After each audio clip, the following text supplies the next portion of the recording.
DJI somehow managed to pack a 1-inch sensor, dual cameras, D-Log2, 4K 240 frames per second, slow motion, and advanced AI tracking into a camera that literally fits into your pocket.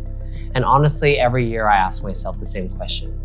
Can a camera this small actually replace a larger camera for creators?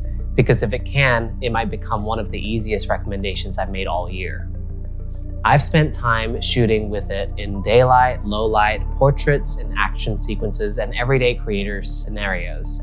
So let's find out if the DJI Osmo Pocket 4P is actually worth it. This feels like the biggest Pocket upgrade we've seen so far.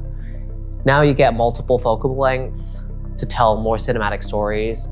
DJI also upgraded the sensor to a larger 1-inch sensor, added D-Log2 for more professional color grading, improved ActiveTrack performance, and increased storage to 103 gigabytes. And one thing I immediately noticed is how much more versatile this camera feels. Instead of being locked into a single perspective, you can quickly switch between wider shots and more cinematic portrait shots without carrying extra gear. That alone changes how you shoot. And then there's the size. This thing still disappears into your pocket, which honestly might be its biggest advantage over traditional cameras. Because the best camera isn't the one with the best specs, it's the one you actually bring with you. Now let's talk about image quality, because this is where the Pocket 4P makes its strongest argument. The larger 1-inch sensor immediately gives you more detail and better overall image quality. But more importantly, it creates footage that actually feels more premium. The skin tones look natural, highlights look smoother, and the overall image has a much more cinematic quality to it. One area that really stood out to me was the dynamic range. When shooting backlit scenes, sunsets, the camera holds onto highlights much better than the previous generations. At the same time, shadows retain a lot more information. You don't immediately lose detail in difficult lighting situations, and that gives you a lot more flexibility in post-production, especially if you're somebody who likes to color grade. Now the portrait lens, one of my favorite features.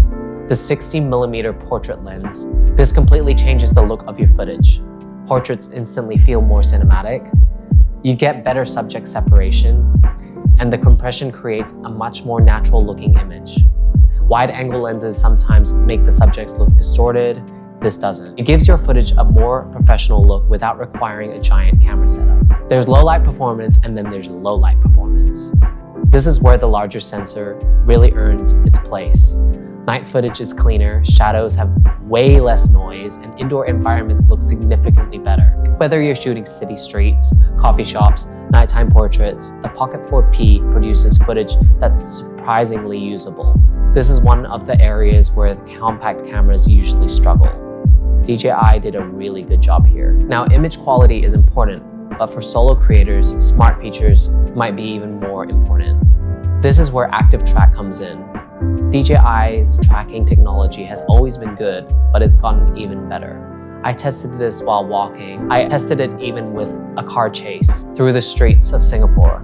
And even in more complicated environments, it still managed to track the subject. It stays locked on to the subjects extremely well, and this is especially useful when you're a one-person production team, because you don't need someone behind the camera anymore. You set it up, you press record, and you let the camera do the work. Pair that with the 3-axis gimbal stabilization, your footage stays incredibly smooth. No extra gear, no complicated setup, just point, shoot, and move. If you're chasing that cinematic look, these are probably 2 features you'll use the most. First, let's talk about 4K at 240 frames per second. That's incredibly powerful for a camera this small.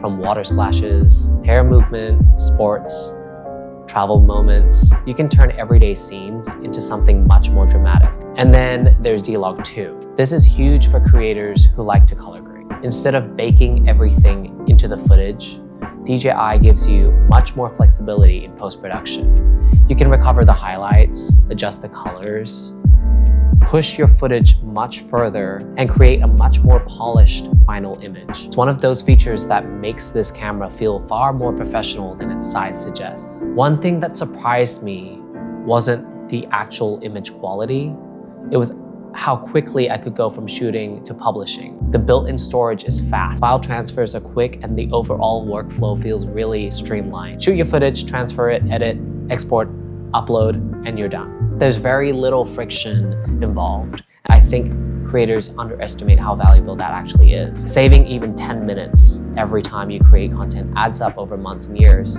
This camera removes a lot of those small annoyances, and that's a bigger advantage than people realize. So can this replace a cinema camera? No, that's not what it's trying to do. The DJI Osmo Pocket 4P is trying to become a camera you'll actually carry around every single day, and that's exactly where it succeeds. It delivers excellent image quality, great low light performance, beautiful portraits, reliable tracking, professional grading options, and it packages everything into an incredibly small body. This camera makes a lot of sense for travel creators, YouTubers, social media creators, filmmakers, and for anyone that values portability.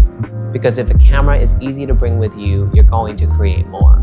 At the end of the day, that's what matters the most. So if you're a travel creator, a YouTuber, a filmmaker looking to make more professional looking footage in the smallest package possible, the DJI Osmo Pocket 4P is easily one of the best impressive creator tools yet. If this video helped you out, hit the like button, subscribe to the channel, and let me know in the comments, could you actually replace your larger camera with something this small? Thank you for watching, and I'll see you in the next one.